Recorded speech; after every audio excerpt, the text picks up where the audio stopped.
Welcome back to the deep dive. Okay, so today our mission is digging into the future of console gaming.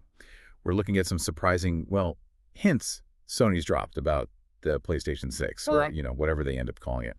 And what that tells us about the value of the PS5 you might have right now. Yeah, it's that question that always comes up, isn't it? Are consoles dying? Replaced by phones, PCs, the cloud. People have been saying that for, what, 20 years? But it hasn't happened. And you see Sony, Microsoft, they're still all in on new hardware.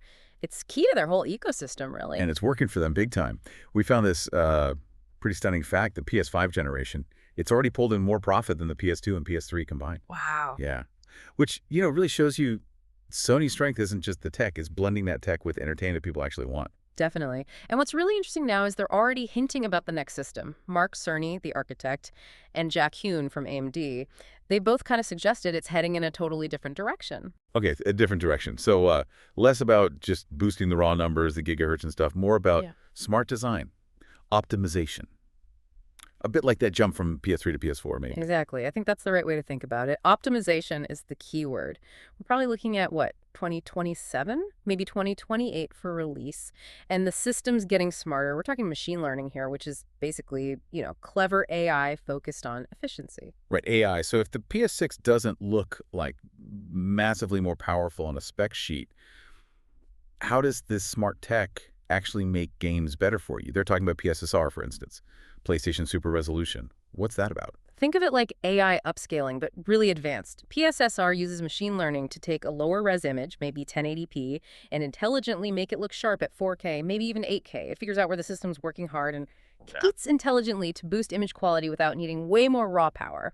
And it'll use dedicated hardware for this AMD's neural arrays. Okay, that makes sense for efficiency. But isn't there a risk? Focusing on optimization instead of just raw power. If the PS6 isn't obviously better on paper than, say, a PS5 Pro, how do they sell that leap? Well, there's a business case. Things like universal compression, which Cerny mentioned, cut costs. But the real visual leap, that might come from dedicated ray tracing cores. The PS5 could do some ray tracing, but it was limited. The PS6 looks like it'll have specific hardware just for calculating light paths.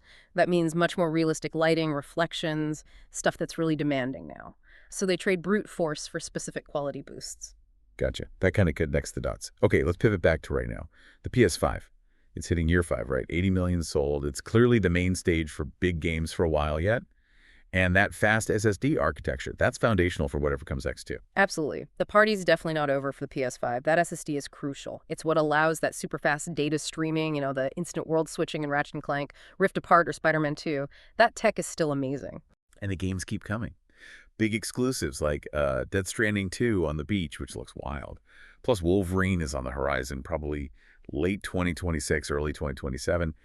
And that surprise Naughty Dog sci-fi game, Intergalactic, The Heretic Prophet, that's serious investment. And it's not just the big games, it's those unique PS5 features too, like having the option for 120 frames per second in games like God of War Ragnarok, or the DualSense controller, the adaptive triggers, the haptics. That's a different feel. Sony's building loyalty through generations of buying games, digital or physical. It's different from, say, Microsoft's big acquisitions and Game Pass Day One model. Right. So tying this all together, console makers seem to be shifting.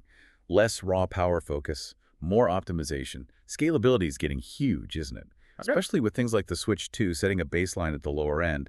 Everyone needs games to run everywhere. They're betting that you, the player, will actually appreciate these smarter features like PSSR and better ray tracing over just bigger numbers. Okay, so here's a final thought for you listening. Think back. Sometimes unexpected features define a console, right? Like the PS4 wasn't just graphics. Its streaming and social stuff were huge. If the PS6 isn't just about pixels, what other non-graphic feature, maybe something unexpected, do you think could end up defining that whole experience? Something to chew on.